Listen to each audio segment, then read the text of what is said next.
Right now at 6, a quiet morning in Northeast Portland suddenly turns violent. Yeah, about 4 o'clock in the morning we heard loudspeakers. That was woke us up when they were saying come out of the house. Plus, the search in Gresham for a young brother and sister who got home from school, then vanished. Then, a Vancouver congregation picks up the pieces after someone tried to burn down their house of worship. It certainly is one of those things that you'd say kind of shocks the conscience. And later, the local golfer who's adapted her game and is now driving for a national championship. If I'm too relaxed, then I'm not playing my game. But if I'm competitive, then I'm focused.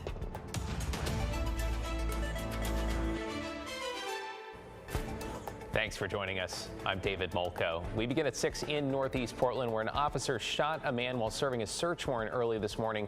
This was in the Russell neighborhood near Linfield University. Let's get right to Daisy Caballero live downtown outside PBB Central Precinct. So Daisy, what have you learned about the man who was shot? Well, David, the 44-year-old suspect who was shot was taken to the hospital and is expected to survive. And investigators believe he was involved in crimes against children. The Russell neighborhood in Northeast Portland is generally quiet, but that wasn't the case early Wednesday morning. Yeah, about 4 o'clock in the morning we heard loudspeakers. That was woke us up when they were saying come out of the house. Lynn Gibbons was one of the many neighbors stunned to hear someone was shot just on the road from where she lives. We heard flashbangs, apparently loud booms, and then we heard about an hour later, maybe not even quite that long, 3 or 4 gunshots. Portland police say they were serving a search warrant for a 44-year-old man at this house off Northeast 137th Avenue, who investigators believe was involved in crimes against children. Police say the man wouldn't come out of the house for 2 hours. That's when the CERT team breached the front door and the man ran out the back. This individual went out the back door. He was armed with a rifle, and one of our CERT members shot him. Several agencies remained on scene as the unnamed suspect was transported to a nearby hospital and is expected to survive. Portland Police Chief Bob Day spoke about the event Wednesday, saying he understands the impact these events have on the community that lives in it. Today, officers did have to use force, and that force will be evaluated to make sure it's kept within the context of training, policy, and law. The name of the man in question has not been released, but we know he's being charged with 6 counts of encouraging child sex abuse in the 2nd degree and encouraging sexual abuse of an animal. Now, it's important to note that no officers were hurt here, and the officer that shot the suspect was placed on administrative leave, which is standard protocol. David, back to you. Yeah, Daisy Caballero reporting downtown this evening. Thank you, Daisy. In your headlines, a driver is dead after crashing into a utility pole in Northeast Portland. This was just after 9 this morning on Northeast Columbia Boulevard, just east of 33rd. Police say no one else was in the vehicle. This is the 21st fatal crash in the city of Portland this year. Campbell's Soup will begin winding down operations at its Pacific Foods production facility in Tualatin later this year, taking with it hundreds of jobs. The factory will begin shutting down in August and will be completely shuttered by July 2026. In total, 330 people will lose their jobs, starting with 120 positions being phased out by August. The closure will also result in 14 employees losing their roles at the company's operations in Wilsonville.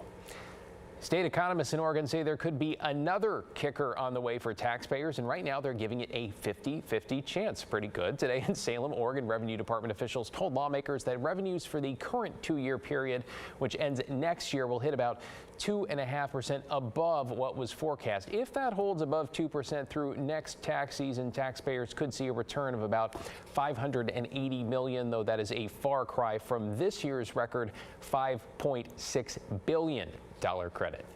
And this afternoon, Portland City Council began taking public feedback on the top 3 proposals for the future of the Keller Auditorium. One option, a major renovation that keeps the Keller where it is on Southwest 2nd and Clay. Option 2, a new build on the Portland State campus that includes an educational building and hotel. And finally, option 3 involves tearing down the Lloyd Center and replacing it with a theater, along with new homes, offices, restaurants, and retail. Council will revisit the proposals in August before making a final decision. Matt? All right, David, thanks very much. Boy, we had showers today, but it's really beginning to clear out, especially at the Oregon coast. I mean, look at Cannon Beach. Really not very many clouds left at all. 58 degrees there.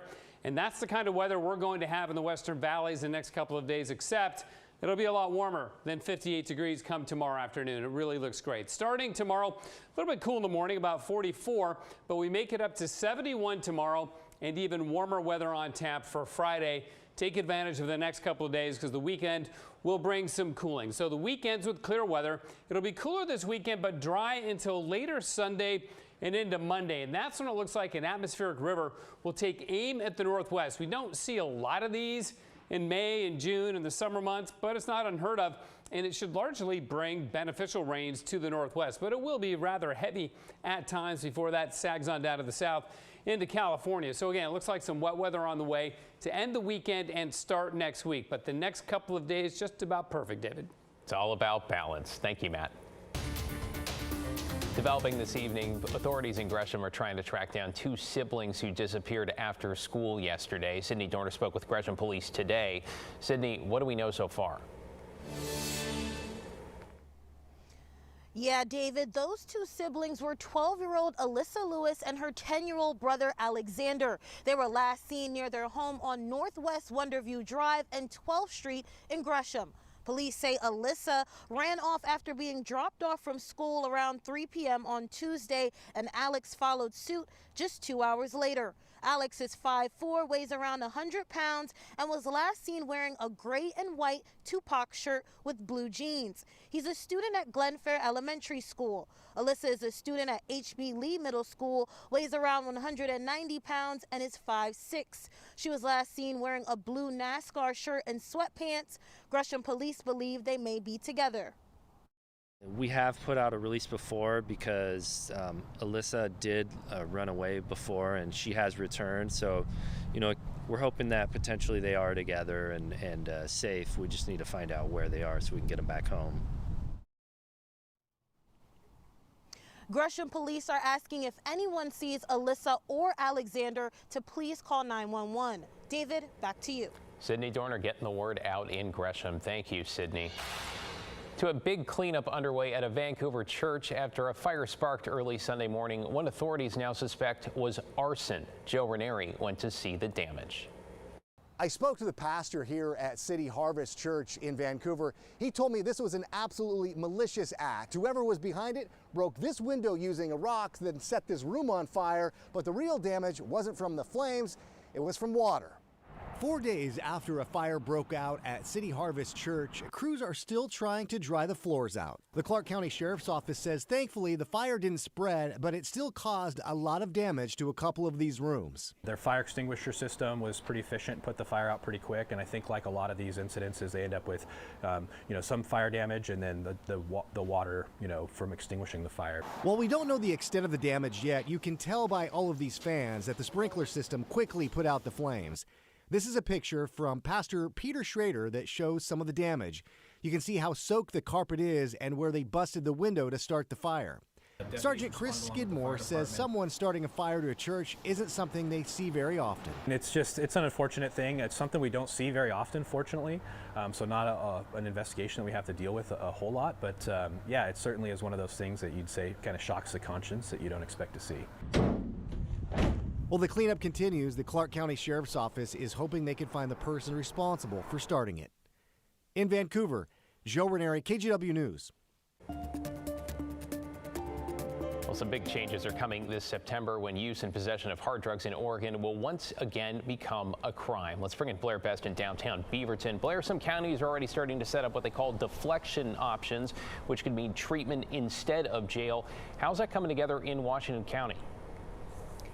Well, Well, David, it's still a work in progress, but the county started creating their deflection program back in April. That's when Governor Tina Kotek signed House Bill 4002, making possession of small amounts of street drugs like fentanyl a crime again in Oregon. It also gives counties millions of dollars to expand recovery services as part of a statewide deflection program to connect people using hard drugs to treatment instead of jail. Now, the role police will play in all of this is still in the works, but we're told in Washington County, when officers come across someone using hard drugs, they'll refer them to a county deflection team who will then decide next steps. And so the goal will be to evaluate them, get them connected to treatment so that we can just deflect any of these pending charges. I think the wheels are turning, and my understanding is that they have a program that is in progress, but I don't think they've fine-tuned all the details yet. Well, a lot of people should have a better reason for living than having drugs. All right, so also keep in mind that creating a deflection program is not a requirement, but the counties that choose to take part, they could differ in their approach. So what deflection might look like here in Washington County could differ from that of, say, Multnomah County.